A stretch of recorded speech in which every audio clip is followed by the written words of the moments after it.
ভুলেও কখনো বাচ্চাদের ছবি ফেসবুকে দিবেন না। যদি দেন তাহলে মারাত্মক দুটি ক্ষতি হবে। আপনি আপনার বাচ্চার সুন্দর বাচ্চা, কিউট বাচ্চা, তার ছবি আপনি ফেসবুকে আপলোড করলেন। এখন আপনি খেয়ালও করতে পারতেছেন না আপনার বাচ্চা অসুস্থ, এরপরে ডাক্তারের কাছে নেন, ডাক্তার চিকিৎসা করতে পারে না, ডাক্তার বলে যে তার তো আসলে কোনো অসুস্থতা নাই, কিন্তু বাচ্চা আসলে অসুস্থ। এরপরে আসেন ইমাম সাহেবদের কাছে, খতিব সাহেবদের কাছে। এখন আমি বলি যে আমাকে নিয়ে পানির মধ্যে যদি গুলাইয়াও খাওয়াইয়া দেন তাহলেও আপনার বাচ্চা সুস্থ হবে না। এই জন্য মনে রাখতে হবে যে এই সমস্ত গার্ডিয়ানরা নিজের বউয়ের ছবি এবং বাচ্চার ছবি, সুন্দর সুন্দর বাচ্চা, কিউট কিউট বাচ্চা, আপনার কি দরকার ফেসবুকে তার ছবি দেওয়ার? আপনি যদি আপনার বাচ্চার ছবি ফেসবুকে আপলোড করেন তাহলে দুইটি ক্ষতির জন্য আপনি প্রস্তুত থাকেন। এই কথাগুলি আমার নয়, বিশ্বনবী সাল্লাল্লাহু আলাইহি সাল্লাম বলেছেন প্রথম নাম্বার যে ক্ষতি, এটা মারাত্মক ক্ষতি এবং এই ক্ষতি হাদিস দ্বারা প্রমাণিত। আপনি আপনার বাচ্চার সুন্দর একটা ছবি আপনি ফেসবুকে আপলোড করলেন, এরপরে আপনার পরিচিত মানুষরা ফেসবুকে দেখে সে যদি বদ নজর দেয়, আন-নজর হাক্কুন, রাসূল কারীম সাল্লাল্লাহু আলাইহি সাল্লাম বলেছেন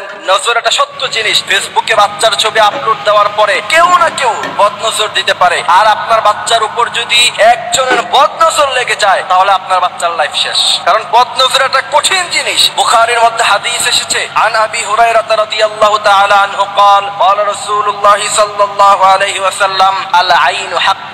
বিশ্বনবী সাল্লাল্লাহু আলাইহি সাল্লাম বলেন নজর এটা খুব সত্য জিনিস এবং বদ নজর যদি কারো জীবনে একবার লেগে যায় তার গোটা লাইফটা শেষ।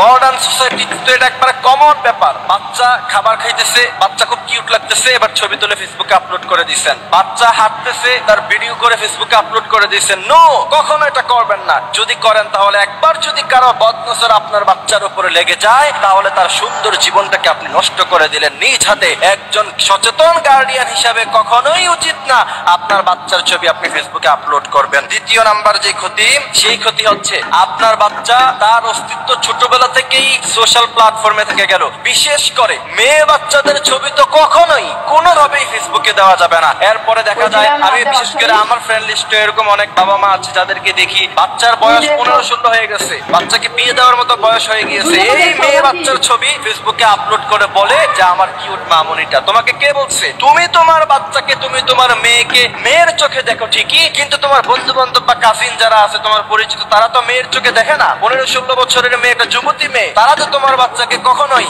মেয়ের নজরে দেখবে না, কেউ কেউ তো ভিন্ন নজরেও দেখবে। এখন আমরা যখন এই কথাগুলি বলতে চাই তখন আমাদেরকে বলা হয় যে আপনাদের নজর খারাপ, আপনারা খারাপ চিন্তা করেন না।